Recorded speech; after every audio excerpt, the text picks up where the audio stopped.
Howdy fixers. So today we're going to be talking about what to look for when you're buying used tires.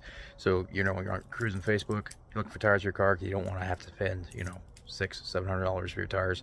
You can cruise Facebook, you just got to know what you're looking for.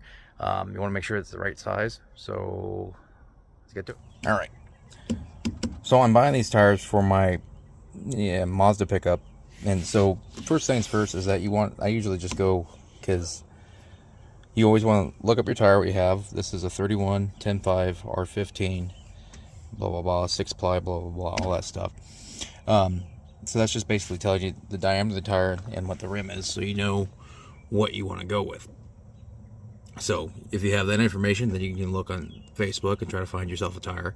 The other thing that matters to this is that you want to make sure that you look at this date code here. So this is made, I think I'm reading it right, this is made the first week of 2020.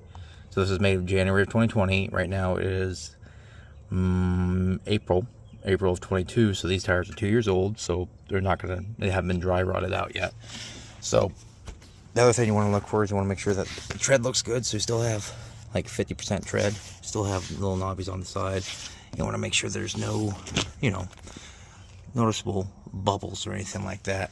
And when you push a tire back and forth, you can watch the tire do this. Sometimes you can catch an air bubble before you buy the tires, but sometimes you just have to trust it and see what happens. So the other thing you want to look for is wear patterns.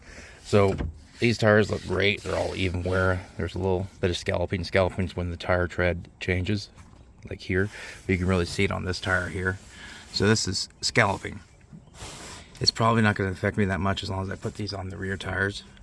And I'm not going to feel it. If I was to put this on the front tires, I'd probably feel a little bit of shake in my wheel. But I'm going to run it on my back of my tires and on the back of my truck and see what happens. But I think everything checks out. So the other thing is, like in this case, it came with rims. So these are 6 by 5.5 rims. So it's the same lug pattern for Chevy. These are off a Chevy Canyon. They should fit on my Mazda. If they don't, I can always take these tires off and put them on the right rims because I have extra rims.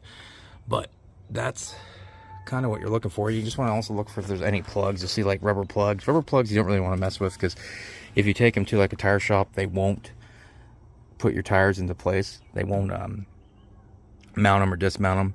And also if they are over 10 years old, so if this date here, if you can read it, there's also information online, Google, you can Google it, you get the information you need in order to put it in the right spot for year and stuff like that. And then it'll be able to tell you if it's 10 years old or not. If it's over 10 years old or at 10 years old, they won't mount or dismount them just because for liability stakes.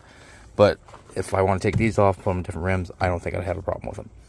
And they've already been balanced and everything like that, so I'm money ahead, and I only paid like $250 for everything, so I think I got a good deal. So I'm gonna see if I can get these mounted up to my truck and show you how they look. Alright, so this is what the tires look like on the car. So this is what they look like. You know, it's been a couple of weeks since I did the other part, but you see they mounted them nice. Everything looks pretty decent, and they've worked out pretty well so far as miles. Put about 1,000 miles on them. So yeah, so that's how you do it. Fixer good. Yeah, fixer. Be your own.